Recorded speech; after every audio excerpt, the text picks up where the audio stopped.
ಈ ಸರ್ತಿ ನಾವು ಯಾಮಾರಿದ್ರೆ ಇನ್ನು 5 ವರ್ಷ ನಾವು ಸಫರ್ ಮಾಡಬೇಕಾಗತ್ತೆ. ಕಾರಣ ಒಂದೇ, ನಾನು ನೀನು ಹಿಂದೂ ಮುಸಲ್ಮಾನ ಅಂತ ಬೇರೆ ಮಾಡ್ತಾನೇ ಇದ್ದಾರೆ. ಯೋಚನೆ ಮಾಡಿ, ಇನ್ನು 5 ವರ್ಷ ಆದರೆ ಇನ್ನೆಷ್ಟು ದೂರ ತಂದುಬಿಡ್ತಾರೆ ಅಂತ.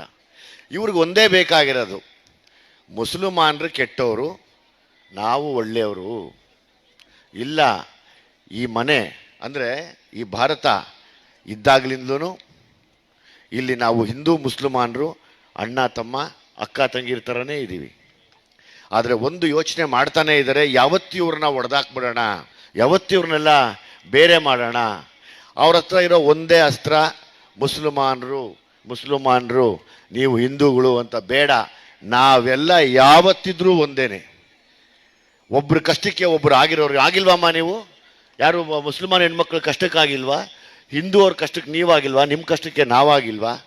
ಆದರೆ ಈ ಸರ್ತಿ ಯಾಕೆ ನಾವು ಇದನ್ನು ಎಚ್ಚರಿಕೆ ಗಂಟೆ ಸಮೇತ ನಿಮಗೆ ಹೇಳಕೊಟ್ಟಿದ್ದೀವಿ ಅಂದರೆ, ತುಂಬ ಹುಷಾರಾಗಿರಿ. ನಮ್ಮಲ್ಲೇ ತಂದಿಟ್ಟು ನಮ್ಮ ಒಗ್ಗಟ್ಟನ್ನ ಒಡೆದಾಕಿ ಅದರಲ್ಲಿ ಬೇಳೆ ಬೇಯಿಸ್ಕೊಳಕ್ಕೆ ನೋಡ್ತಾ ಇರೋಂಥ ಇನ್ನೊಂದು ಪಕ್ಷ ಕಾಯ್ತಾನೇ ಇದೆ ನಮ್ಮ ಹಿಂದೆ.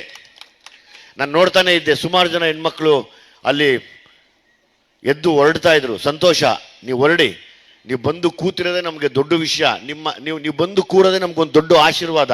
ಆದರೆ ಒಂದು ಮಾತ್ರ ಜ್ಞಾಪಕ ಇರಲಿ, ಇನ್ನು 5 ವರ್ಷ ನರಕ ಮಾಡಿಬಿಡ್ತಾರೆ ನಮ್ಮನ್ನು. ನಾವು ಒಬ್ರಿಗೊಬ್ರು ಹಿಂದೂ ಮುಸಲ್ಮಾನರು ಮುಖ ನೋಡ್ಕೋಬಾರ್ದು, ಹಂಗೆ ಮಾಡಿಬಿಡ್ತಾರೆ.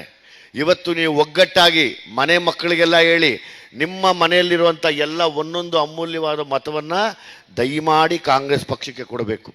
ತುಂಬ ಕಷ್ಟಕ್ಕೆ ಕರ್ಕೊಂಡು ಹೋಗೋದಕ್ಕೆ ಎಲ್ಲ ಥರ ಪ್ಲ್ಯಾನ್ ಮಾಡ್ತಾ ಇದ್ದಾರೆ. ಇವತ್ತೇನು ನೀವು ಒಗ್ಗಟ್ಟಿನಲ್ಲಿ ಇಲ್ಲಿ ಬಂದಿದ್ದೀರಾ, ಈ ಶಕ್ತಿನ 7ನೇ ತಾರೀಕು ತೋರಿಸಿ.